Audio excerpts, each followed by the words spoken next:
কেন হবে এগুলো? আমি অনেক ভিডিও দেখেছি, লোকাল লোকেরা আমায় পাঠিয়েছে, বলছে আমরা হিন্দু মুসলিম একসাথে থাকি, বাইরে থেকে বিএসএফ এর মতো ড্রেস পরে চলে এসছে, পায়ে জুতো না পরে নন্দীগ্রাম কায়দায়। আসল ঘটনা কি তদন্ত করে দেখব। এসব ঘটনাও অনেক হয়েছে। কাজে আপনারা নিশ্চিন্তে থাকুন, লড়াইটা আপনাদের নয়, লড়াইটা আমাদের সংবিধান রক্ষার, লড়াইটা আমাদের দেশ রক্ষার, লড়াইটা আমাদের মানবিকতার পক্ষে, লড়াইটা আমাদের শান্তির পক্ষে, লড়াইটা আমাদের সংহতির পক্ষে। অল ইমাম অ্যাসোসিয়েশনকে বলবো একসাথে কাজ করতে। মুসলিম পার্সোনাল ল বোর্ড থেকে শুরু করে, মুয়াজ্জিন থেকে শুরু করে, ইমাম থেকে শুরু করে, যারা আছেন মাদ্রাসা থেকে শুরু করে, সবাইকে অনুরোধ করব একসাথে শান্তির বার্তা দিন এবং হিন্দু মুসলমান একসাথে থাকুন, ভালোভাবে থাকুন, কারো প্ররোচনায় পা দেবেন না। আর আপনাদের এই মিটিংয়ে আমি ঘোষণা করলাম যে 2-3 মারা গেছেন, 3টে পরিবারকে বিএসএফও গুলি চালিয়েছে, তার বিরুদ্ধেও অ্যাকশন হবে। আমি আমার চিফ সেক্রেটারিকে বলছি, বিএসএফ যারা গুলি চালিয়েছে, কেন চালিয়েছে তার তদন্ত রিপোর্ট হওয়া উচিত। শীতলকুচিতেও গুলি চালিয়ে এরা 4 জনকে মেরেছিল।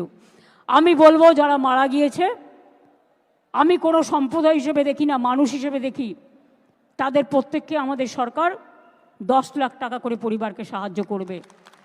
যাদের বাড়ি ভেঙেছে তাদের সবাইকে বাংলার বাড়ি করে দেওয়া হবে এবং যাদের দোকান নষ্ট হয়েছে তাদেরটা এস্টিমেট করে সেটা চিফ সেক্রেটারি দায়িত্ব নিয়ে কাজটা করবেন।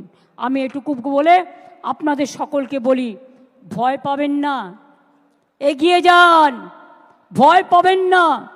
রাস্তায় কেউ কেউ নিজের আইডেন্টিটি প্রকাশ করার জন্য বেসামাল কথা বলে ফেলছে, টিভির কাছে বেসামাল কথা বলে ফেলছে, টুইটারে বলে ফেলছে, এখন আবার এআই শুরু হয়েছে। দেখবেন আমার ছবি দিয়ে, আমার গলা দিয়ে বলবে, বিশ্বাস করবেন না না দেখে। এখন ফেক যুগ চলছে, ফেকটাকে বিজেপির কেক করে দেবেন না, ফেকটাকে ফেক বলে ফেলে দিন, এতে উত্তেজিত হবেন না।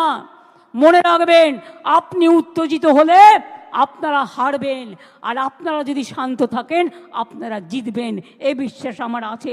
We are for victory, you are also for victory. আপনারা ভালো থাকলে আমি ভালো থাকি, আপনারা ভালো না থাকলে আমিও ভালো থাকি না।